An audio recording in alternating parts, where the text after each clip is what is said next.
Greetings. Welcome to Dr. Neal's Spiritual Awakening to Non-Duality. This is Dr. Connie Zweig, and I'll be interviewing my husband who lives in spiritual awakening. You may have heard about this or read about it, but you may not know someone who lives it day to day. We'll be exploring how non-duality developed in Dr. Neal as I've observed it over 25 years, and as he directly experiences it every day. Each podcast will explore a different theme. We look forward to you joining us.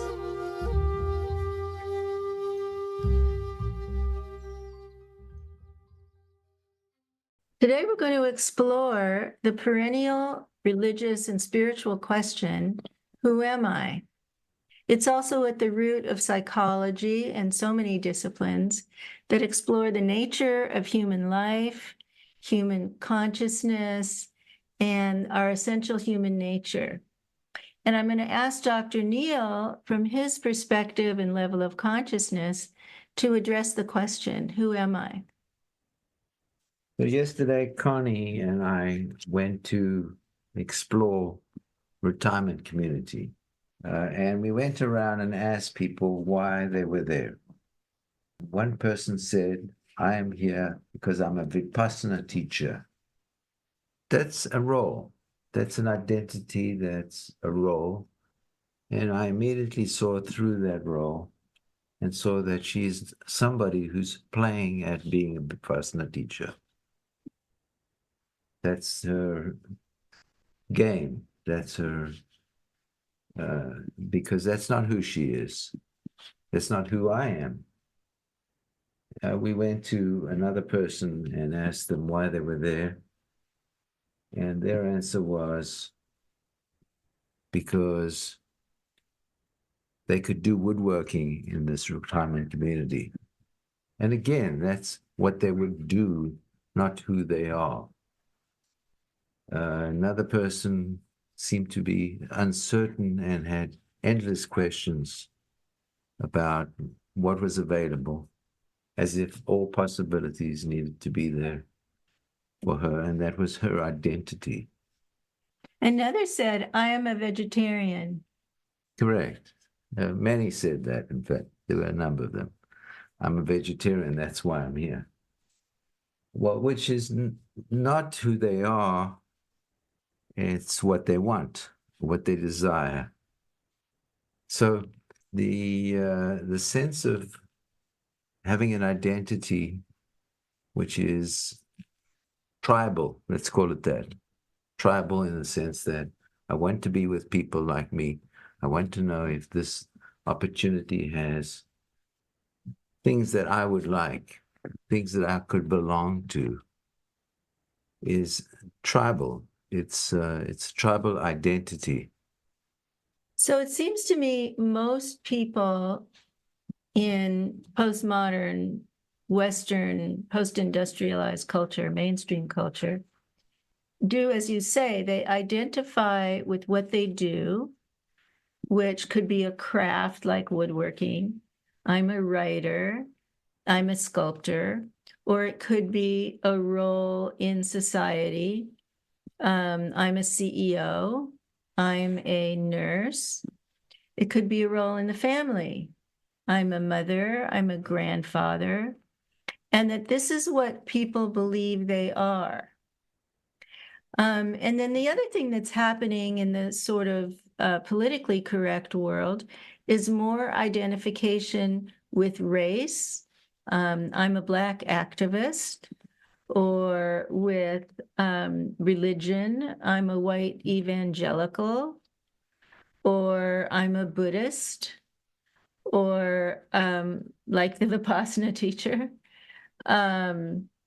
Or, I'm a progressive Democrat, or, I'm a MAGA person, I'm a Trump supporter.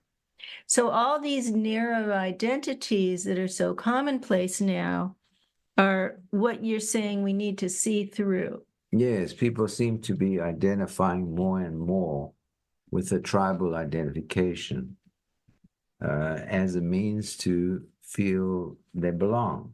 They are part of something. And the truth about it is, these are roles. These are not soul definitions, spiritual definitions of who we are. If we look more closely, we can begin to understand that these are identifications that are temporary, that are we pass through, just like birth. I am a human being. Well, the truth about it is, I know I'm a human being, but I'm more than a human being. I'm an animal, and more than an animal, I am on this planet and other planets. That's my identity. It's more than just a human being. I've been and will be more than a human being. I'm a spiritual being. And so, what is this danger that we're facing as we live in these very narrow identities? What do we lose? What's being sacrificed with this? Well, we're fighting each other. There are wars that are going on around the world. There's political wars going on. There's social wars going on. There's people identifying with one cause and pushing away all others, or pathologizing, making bad, wrong others, rather than beginning to see that we are everywhere. We are everything. So, what I'm hearing you say is this is the root of projection and other making. Correct. But worse than that, this is the root of crime. This is the root of illness. This is the root of human degradation, where we look at another and we can't see ourselves. And that's really what the spiritual journey is about, being able to see the self in the other. Oh, that's beautiful. Mm-hmm. So when we fail to see ourselves in the other in a profound way, when we fail to see our interconnectedness at the level of consciousness, then we risk dehumanizing the other. Correct. So if I ask the question of right at this moment, who am I get a sense of deep expansion, sense of being everywhere, and a sense of being connected with everybody and everything.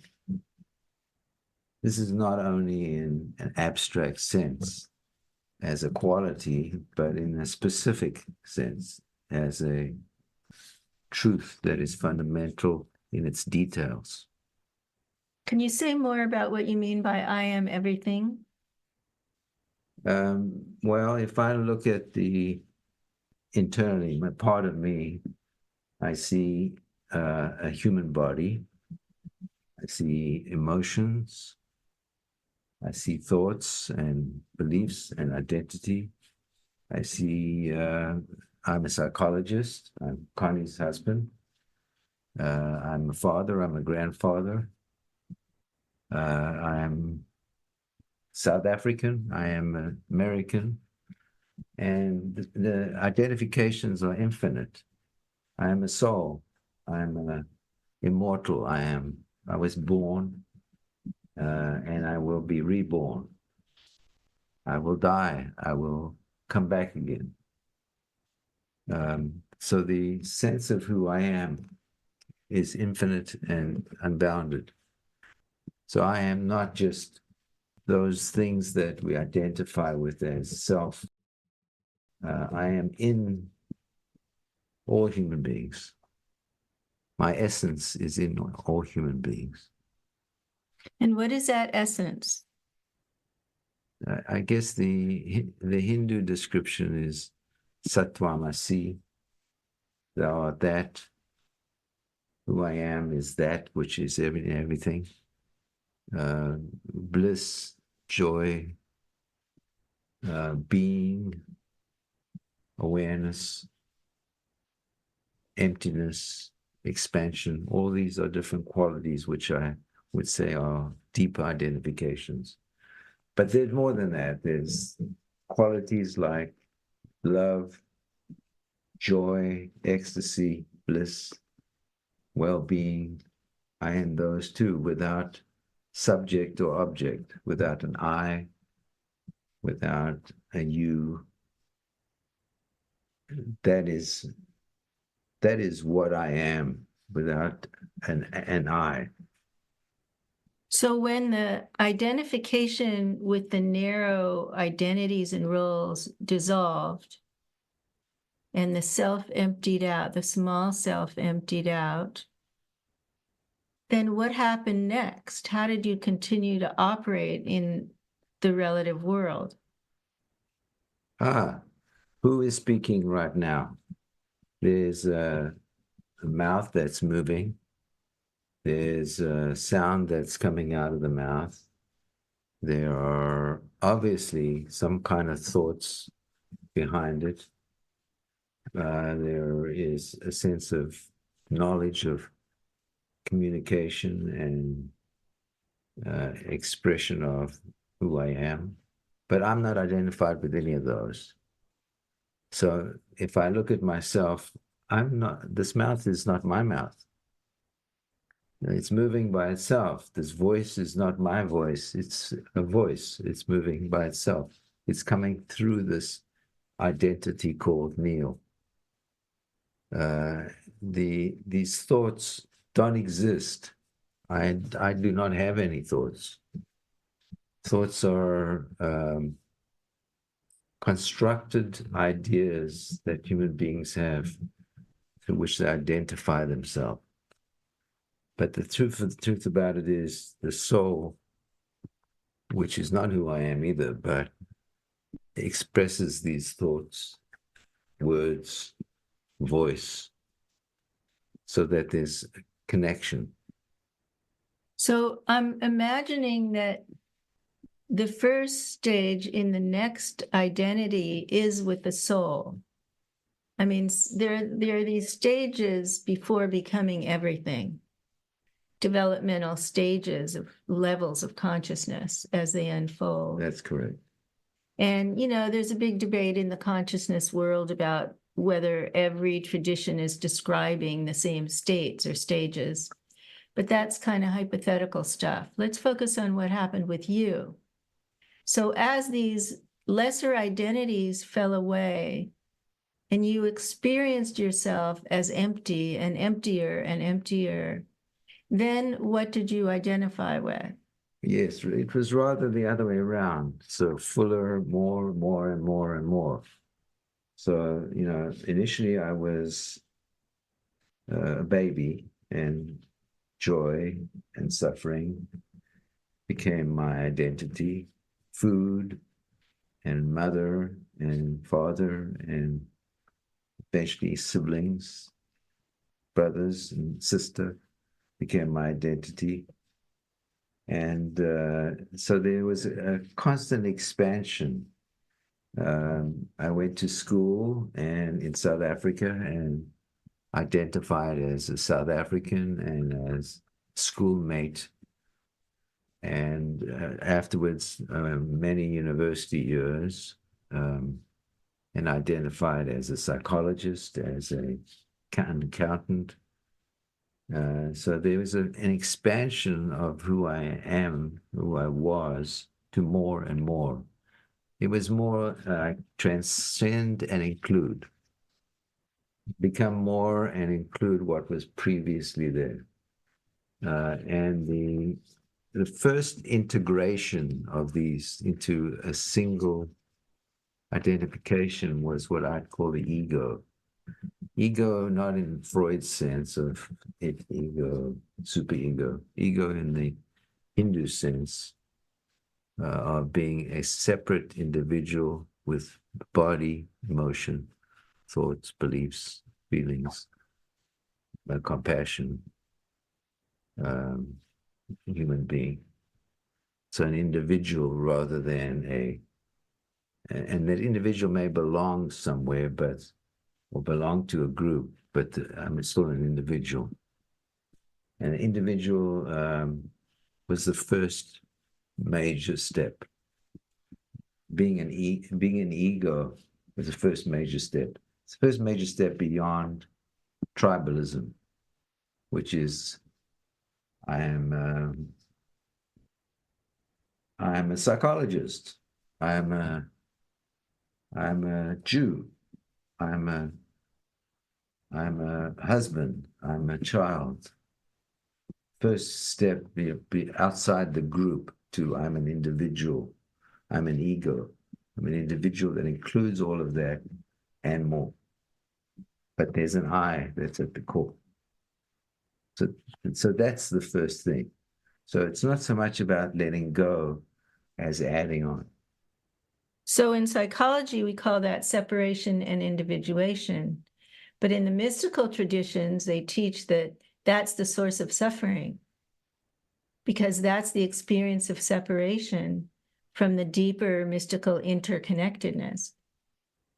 Well, the mystical traditions are very complex and they're different. So some are inclusive and some are work on negating. Negating in the sense of I can experience myself as a soul or a being if I reject myself as an ego or a separate person. Yes, not this, not that. Right. So that's true of certain traditions, Buddhism, Hinduism, but it's not necessarily true of Western spiritual traditions, which tend to be inclusive. Okay, so for you, your experience was first you became a separate individual, Mm-hmm. and then how did it unfold into a deeper identification? So becoming a separate individual, what was, I would say, the first major step, which is I am not part of a tribe alone. I'm not a separate person belonging to a group alone. I am an individual that has many qualities. And that aspect of myself that has many qualities and many identities open the door to consider the idea that maybe I'm more than even that, more than even those identities. Okay. So then what was the next phase? The next phase was a sense of awareness that I am emptiness. I'm not none of those. I am empty of identification. I'm empty of description. I am, in a sense, nothing. So with that state, all of the my's disappear: my body, my role, my mind, my beliefs, my religion. Correct. All identification of separateness disappeared because there's nothing there. Those are all constructs of the mind. Those are all constructs of the emotion. Those are all constructs of the tribal identity or the physical identity. So during that time, what was there any positive identification? You experienced emptiness of body, emptiness of mind. Was there any positive identity? Yes, all the other identities were still there. They just were seen through. They were not real in a sense that they weren't the essence of who I am. So they haven't disappeared and they still have not disappeared. And that's what enabled you to continue to function. Correct. In other words, if one does not hold on to all of these different identities and one disappears them or lets them go, you have a danger of being psychotic, needing to be in a monastery, be protected, needing to be in a cave where you have no relationships to anybody. So these are traditions that are more monastic, where one negates identity rather than transcends and includes. Thank you, Ken Wilber, for that idea. Mm. Okay, so you went beyond all this mine, and you went beyond these local identities, Jewish, South African, American, and you moved into this level of emptiness. And I remember at the time, soon after that, then the object emptied out. So if we follow who am I with who are you, the object, can you say something about that?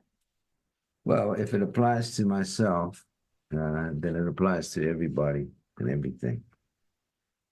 So there was an awareness that the object of identification was as empty as the subject, the I, me, was as empty. And that was still abstract at that point. Abstract in the sense that I knew it, but I couldn't see it. I couldn't hear it. I couldn't feel it. I knew it. But the I had disappeared. I knew there was no I. I knew there was no sense of self. So the identification that the object is also the object of sight and perception is also empty, that came a lot later. So the capacity to look at a tree, I can look at a tree now and I see myself in the tree. I see my psyche, angels, demons, all kinds of beings that are helping that tree to grow. And I see it in myself. I look in the tree and I see myself. And I see myself in this body at the same time.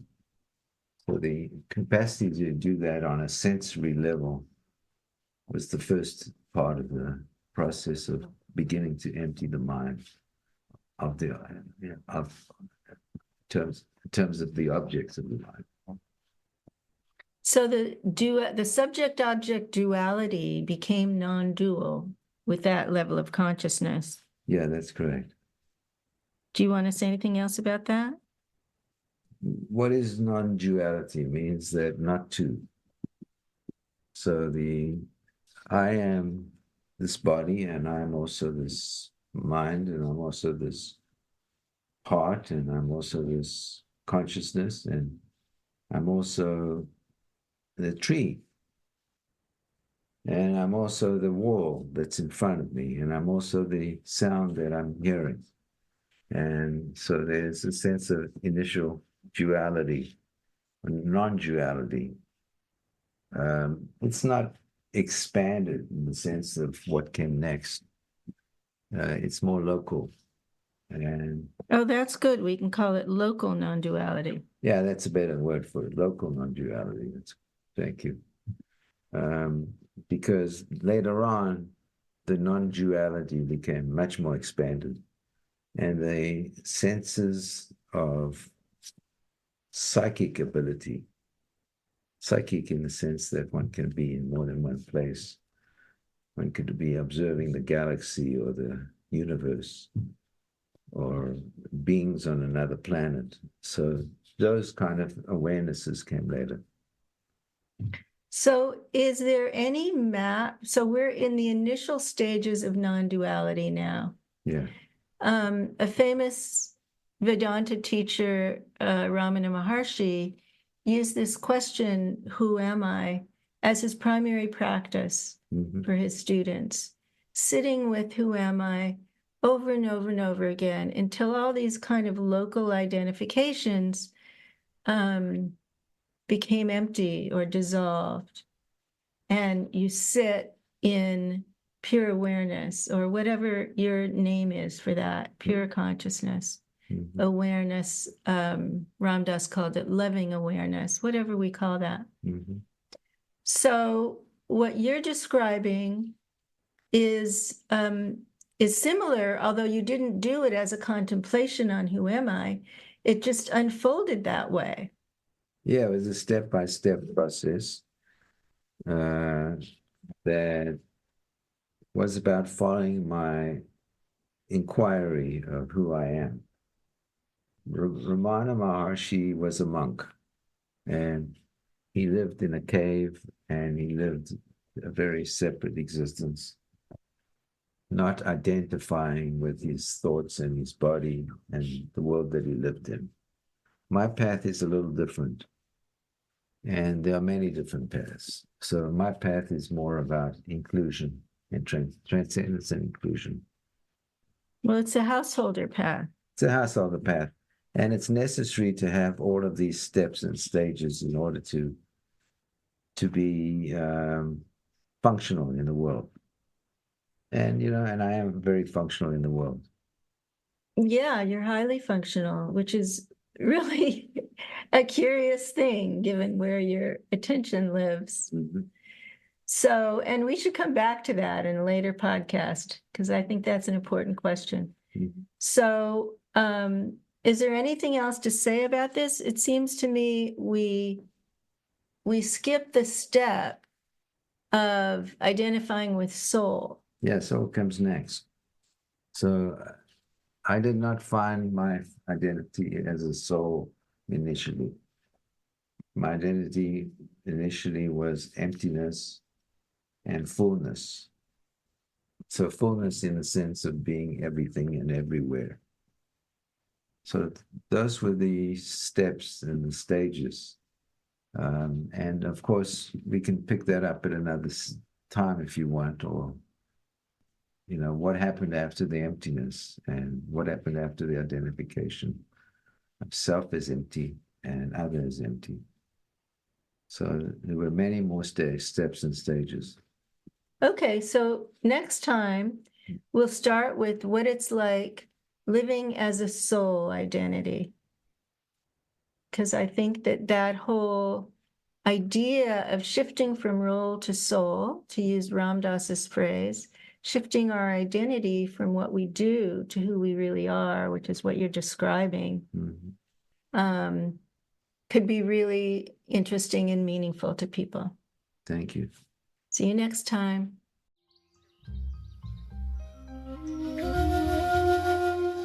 Thanks for tuning in today.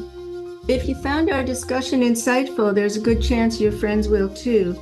And we'd love it if you could take a moment to share this episode with a friend who you believe would appreciate it. Help us spread the word and reach more people.